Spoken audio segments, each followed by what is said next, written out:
eu fui incumbido de falar de um pouquinho da história da medicina dentária em Portugal, embora eu não seja historiador, mas conheço um pouquinho daquilo que acontecia na medicina dentária, eu diria, em Portugal, no passado, também no Brasil, porque eu vim do Brasil, e também um pouco do que aconteceu aí pelo mundo, do que acontece pelo mundo.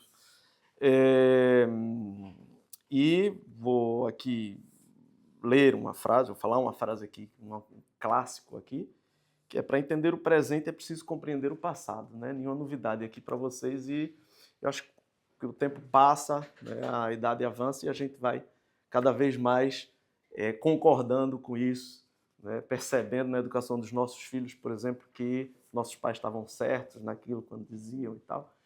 E é muito importante a gente perceber isso, porque nós viemos de algum lugar, estamos aqui, vamos para onde? Então, eu procurei aqui dividir essas 3 fases para a gente poder enquadrar aquilo que vem por aí depois com o Sávio e com o Manuel. Para eu falar do passado, eu quis fazer aqui um paralelo com a minha história pessoal. Tá? Eu nasci no Brasil, a medicina dentária começou na minha vida desde sempre. Meu pai é médico dentista, então eu nasci dentro da medicina dentária, cresci no consultório do meu pai, um médico dentista apaixonado pela profissão. E o meu pai se formou em 1974 no Brasil, numa época em que ele era chamado de arrancador de dentes, né?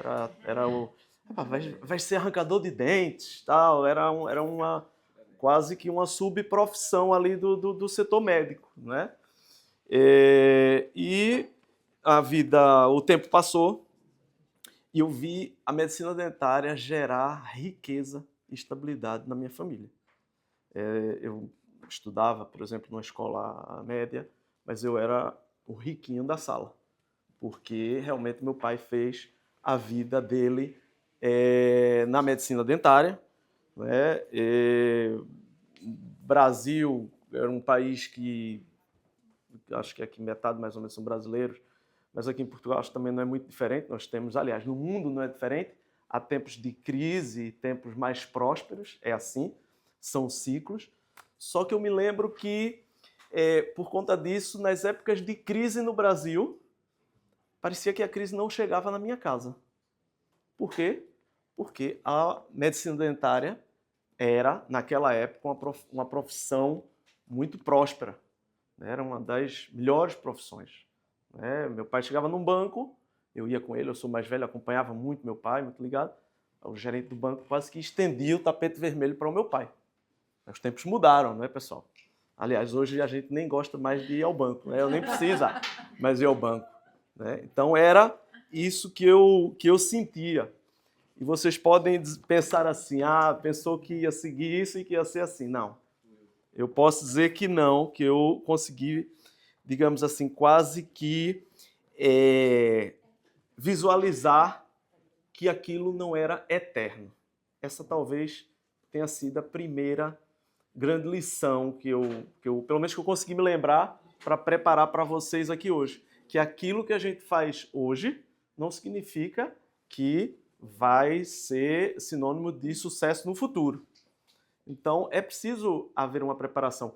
E mais do que a riqueza, mais do que dinheiro, é preciso entendermos que, independentemente da prosperidade de uma certa profissão, de um cenário econômico favorável, nós somos feitos de carne e osso.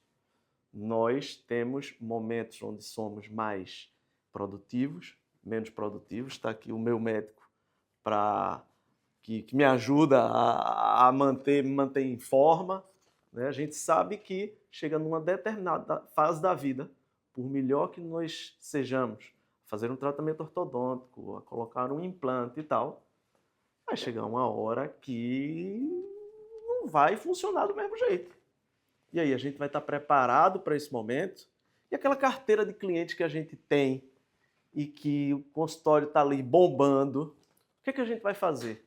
Vou passar para o meu filho que vai ser dentista também. Tá, E se ele não quiser ser dentista?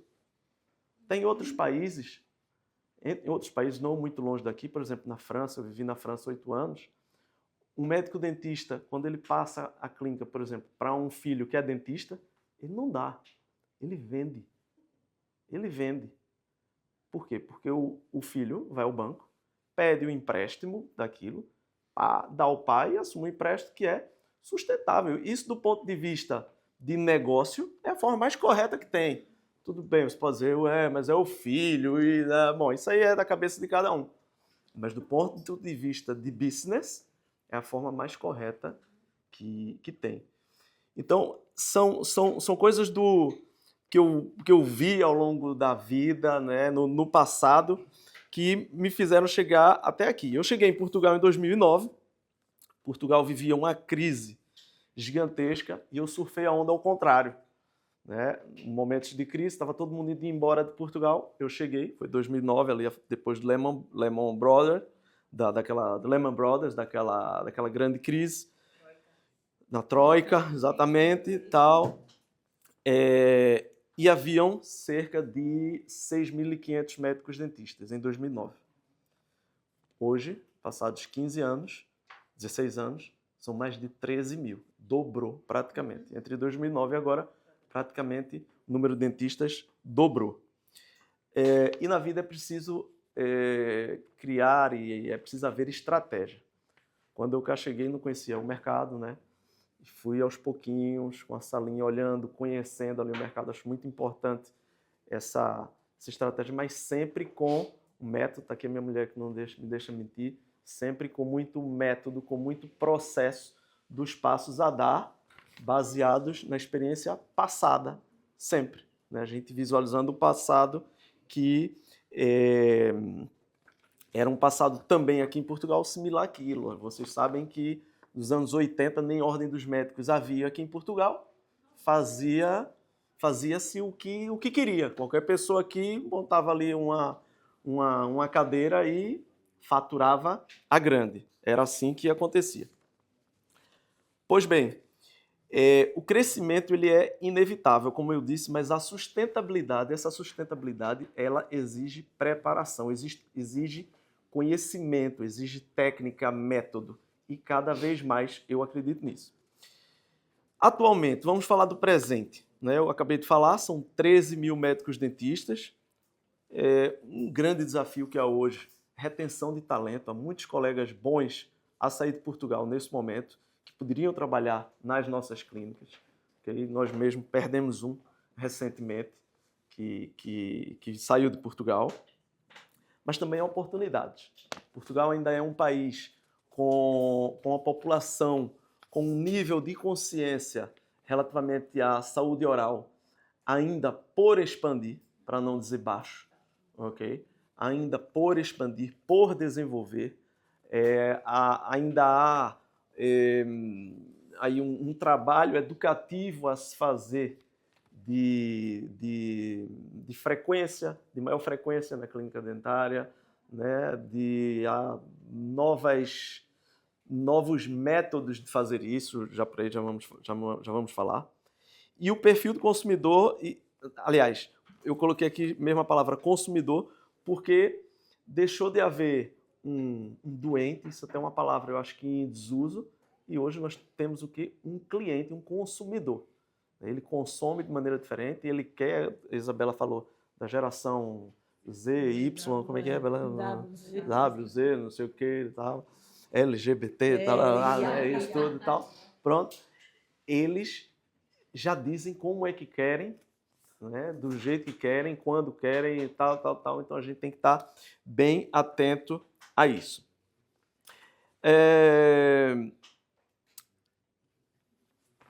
E aí eu entro aqui no que eu vejo hoje. É que existem dois tipos de dentistas. O que se lamenta da concorrência e acha que o mercado está saturado, e o que enxerga oportunidades e sabe que há um oceano azul para quem trabalha bem a gestão e o posicionamento. Tá? Vejam bem comigo, assim, vamos fazer uma reflexão muito rápida. Hoje em dia, 2025, existem colegas, clínicas, aliás, não só clínicas, existem negócios de uma forma geral, alguns com sucesso, outros com menos sucesso, outros fecham. Então, por que é que nós não podemos ser esses que têm sucesso? Por quê? Por quê? Ou se já é que não somos e precisamos de outra coisa.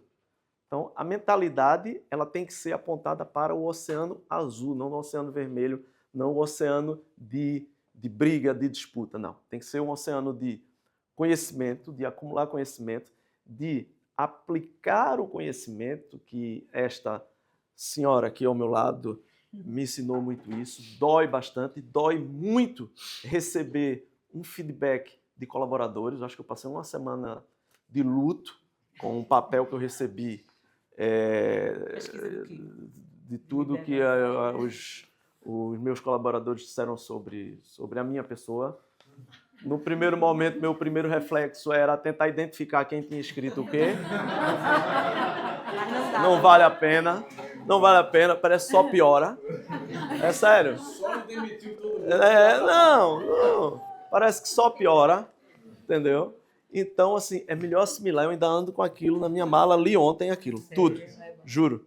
Já faz aí uns 6 meses, o último eu li ontem, ok? E li tudo de novo, porque dói, tá? Crescer dói. Crescer dói, dá trabalho. Se não fosse assim, né, era empate, né? Terminava empate para todo mundo. Né? No Brasil tem um estado que é a Bahia, que tem muito ali as religiões africanas e tal, tem aquela coisa, e tem os principais times, né, que é a Bahia e Vitória. E a gente diz que se aquelas coisas, os candomblés, aquilo tudo funcionasse, campeonato baiano era empate todo ano, né? Porque era disponível. Ou seja, se todo mundo soubesse tudo e aplicasse tudo, era empate. Tá? Mas não é, vai sempre haver os que querem ter trabalho e os que não querem ter trabalho, os que estão para a dor e os que não estão para a dor. Então eu fiz aqui uma análise SWOT do mercado atual, tá? com as forças, fraquezas, oportunidades e ameaças que eu vi assim, nesse momento no mercado da medicina dentária aqui em Portugal.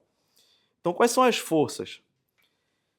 Profissionais qualificados e clínicas de excelência. Eu acredito, eu morei 8 anos na França, como eu disse aqui a vocês, morei 2 anos em Londres.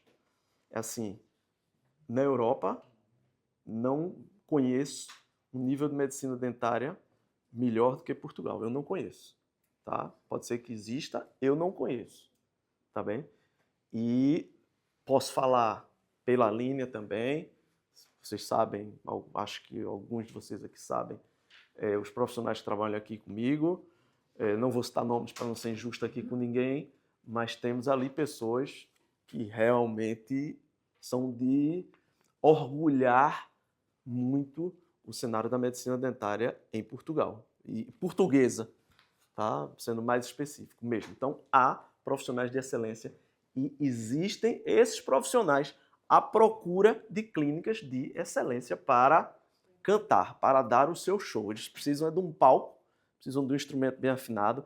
É verdade que é preciso saber lidar com eles, porque mesmo aqueles que começam e não são conhecidos, eles que é a geração tal, eles só querem chegar para cantar, não querem mais nem afinar a guitarra, já é meio assim. E aí é preciso método, é preciso saber falar com essas pessoas, é preciso sentar todo mês, como nós fazemos, tá? Mês a mês, sentamos com eles individualmente, eu sento com eles, para passar alguns dados. Também não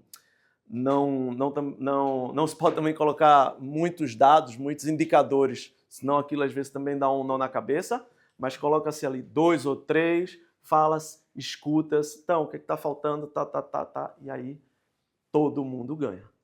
Tá? Então existem esses profissionais, existem clínicas de excelência também.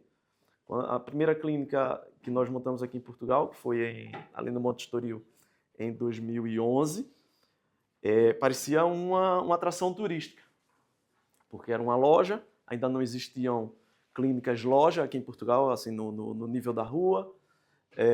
Eu me lembro de fornecedores e aqui em Portugal que tem os escritórios na Espanha, né? Vinham os chefes e me ligavam, doutor César, tá aí o meu chefe espanhol, posso levar lá na clínica para ele ver a clínica, tal, porque aquilo, mas hoje em dia já existem clínicas belíssimas, não é uma coisa difícil de fazer, uma estrutura boa, equipamentos, tal. Então essa é uma força. A fraqueza, eu já falei, que é o baixo nível de consciência da população sobre saúde oral, há aí um trabalho a fazer. É preciso, talvez, ajustar a comunicação com a população, isso acho que vem com o tempo, com a maturidade nessa comunicação. E aí, ao mesmo tempo, é a oportunidade, é educar o paciente, criar diferenciação, trabalhar retenção e fidelização. Quais são as ameaças? A concorrência crescente e o que eu falei há pouco, as fugas de talento para o exterior. O erro mais comum, pessoal, qual é o erro mais comum? É depender somente da técnica. Achar que eu sou bom a fazer implante, está resolvido o meu problema. Isso era em 1974, pessoal. Isso era meu pai, que nem precisava saber colocar um implante, bastava saber arrancar bem um dente. Que aí estava com a vida ganha quase. Ele desenvolveu, cresceu, enfim, isso é outra história. E quando nós nos encontramos num cenário de alta competição, com pouca, ou com um nível de consciência sobre essa competição média, isso abre espaço para o que eu notei, a oportunistas. A primeira vez que eu fui na IDS, na Alemanha, há cerca aí de uns 2013 ou 15, mais ou menos, que é a feira lá gigante, que eu olhei aquilo e eu disse assim, caramba, tô vendo agora quem é que de fato ganha dinheiro na medicina dentária. É a indústria. É um negócio assim impressionante. Aquilo parece a Disneylândia dos dentistas. É incrível, é incrível. E depois, qual é a outra, uma coisa mais recente que eu noto? Vocês já perceberam a quantidade de anúncios de empresas de publicidade que vendem leads? Vem aqui, pague, trararara. Aí vocês notam muitas clínicas, o que é que fazem? Publicidade durante 3 meses e já não fazem mais. Por quê? Porque não estão estruturadas internamente para receber esses contatos. Acha que, no desespero, vão pagar aquilo e vai estar resolvendo o problema. Não. Dá trabalho, não dá, Bela? Muito. Muito. Dá muito trabalho, não resolve. Então, isso é esses gaps de oportunidades para entidades exteriores. É o que eu vejo hoje em dia. Então, o que realmente importa, método, equipe treinada e um modelo claro de gestão. É isso que eu vejo. O futuro, para a gente terminar aqui. O que é que vai acontecer? Eu não sou mãe de Iná para os brasileiros. Mãe de Iná é uma vidente conhecida no Brasil. Eu não sei como é que se dá espaço, enfim, cada um com a sua doidice. Mas para onde o mercado está caminhando? Não há dúvida nenhuma que é uma tendência, né, muito forte de gestão, marketing, tecnologia, experiência do paciente. Para tudo isso é preciso isso aqui, pessoal. É preciso entender bem o negócio, é preciso saber a diferença, por exemplo, é preciso entender que não é o contabilista que faz a gestão da clínica. Tem nada a ver uma coisa com a outra. É preciso entender que contabilidade é uma coisa, eu conversava isso com a Mônica no almoço ontem, né? A gestão do dia a dia é outra coisa, fluxo de caixa é outra coisa, por exemplo. São coisas completamente diferentes. Tem que se libertar investimento para a gestão, marketing, tecnologia, porque uma coisa que a gente gosta muito aqui é comprar, né? Eu gosto tanto disso. Compra. Para comprar é preciso sobrar algum dinheiro.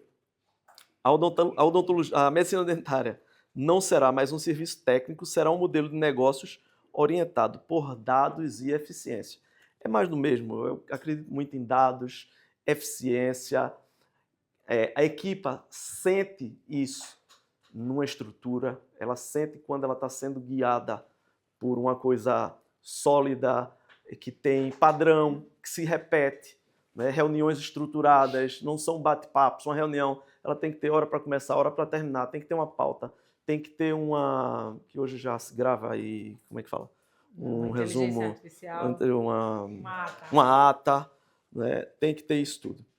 Então, os dentistas que prosperarão serão aqueles que se antecipam às tendências e não esperam a crise para agir, porque a crise vai vir, isso é certo, tá? Em qualquer lugar do mundo, tá? Momentos mais altos, momentos mais baixos. Se você olhar aqui na Marina de Cascais e os barcos saírem agora, muito provavelmente 100% vai flutuar, porque o mar está calmo, tá? Mas se vier aí uma maré braba, alguns vão ficar pelo caminho. E o que é o Clube Dr. Odonto, para a gente terminar aqui?